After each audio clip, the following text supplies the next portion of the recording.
So I want to play a game with you. Let's play Nick Schulz, dictator for a day. Oh boy! All right, and if I'm German, this is a really dangerous game. Shouldn't play this kind of game. Well, here we're gonna give it a shot. So right. Imagine you, and it's only for a day, so there are different incentives too. You have strong incentives to be an angel. Whatever you choose in this game, one single policy is going to be implemented. So, as dictator for a day, what policy would you implement? Oh, gee, what one policy? Well, I might enact Charles Murray's plan to replace the welfare state. I would do that. And then in addition to that, once you've tackled that, there are a number of other things you could do to, liberate the economy. One thing I don't think that the left sufficiently appreciates is that the size of the state size matters. Okay, the size of the state actually matters because it encroaches on terrain by siphoning talented entrepreneurial people out of the private sector and into the public sector. Now, they might think this is a good thing, but it's not, because what makes the private sector unique is that it can be disciplined by competition and by competitive forces, so that the worst excesses of tyrants like Steve Jobs will be chastened by competition in the private sector. Whereas, when he gets things right, you can also have spectacular growth and wealth creation. And this is a fundamental dynamic that's missing and always will be missing from the public sector.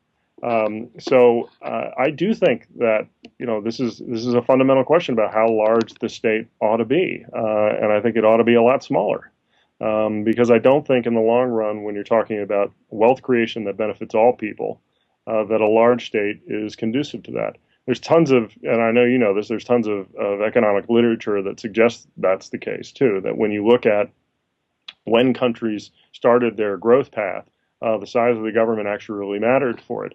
We were fortunate in the United States when we had the blessings of the Industrial Revolution to have a relatively small state at the time. There are other countries whose states were relatively large at the time that they started industrializing. Think of a country like Argentina. Its state relative to GDP was much larger.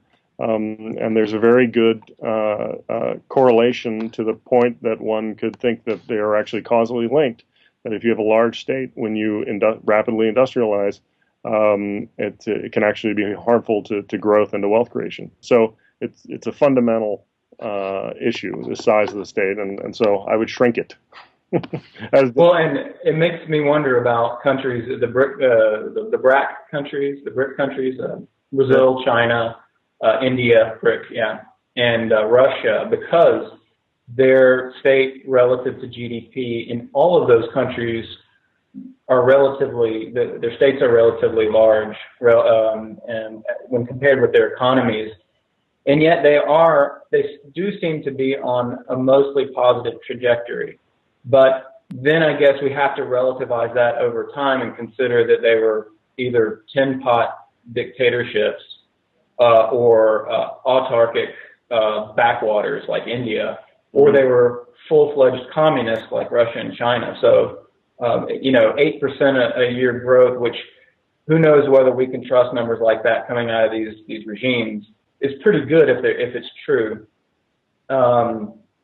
But I do agree with you that what we have in those states now, because of that large public sector presence, is not only a high degree of crony capitalism, but essentially corporatist states emerging. And it'll be interesting to see whether their growing public sectors can help shrink the state, or if they sort of grow in tandem. Like as the body grows, the cancer grows with it. I don't mean to ruin my argument by characterizing the public sector always as a cancer, although I'm pretty close to doing so in my thinking. In any case, I think it's a really great point you make, and I would love to track changes over time in economic growth and not only the size of the state, the development of the institutions internally. I think that would be a fantastic project. Probably some grad student somewhere is doing that. But let me go back to the. Oh, go ahead. Say one thing. I mean, I don't think that pointing this out makes somebody an anarchist, right? Like the state, is there should be zero state. The state is an important institution in institutional economics, and its structure and its form and its size. It doesn't mean you have no state. You can't. You have, or at least I would argue. I'm not an anarchist on this. I think you need a strong but limited state. And what happens is when you have a strong but unlimited or moving in the direction of being unlimited state is when you get into all sorts of problems. I think the founders had had a lot of wisdom to bring to bear here. And we'd be wise to, consider how they reflected on the nature of Republican forms of government and how they can survive and how they may not. And you need a government that is limited. What we have today, I don't think fits really that description. And that's what that's the thing that I think is important to keep in mind. The BRICS are an interesting case study in part because you can grow rapidly by copying all of the things that other successful countries have done, and you're seeing a lot of catch-up growth in countries like China and India because of that. But China is going to run into big problems soon because they're going to get very old before they really get rich. I mean, there's still hundreds of millions of poor people in China. So they've got a big demographic problem. India has all sorts of problems. I don't know if they're ultimately going to be able to get over that were partly legacies of the, Nehruite, sort of neo-Marxist approach to the state. And then you look at a country like Russia, which has grown rapidly in some respects, but also is a disaster. Slow moving, or actually maybe even rapidly moving disaster. And part of it is that its state was still too large when it liberalized, and so now you have this, you have crony capitalism that on steroids there. So.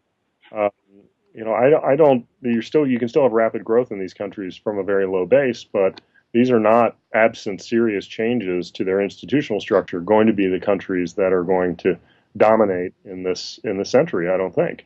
The question is, can the United States ensure that it still does that? And I don't like the trajectory that it's on, but I'd still bet on the United States before I bet on Russia or China or India.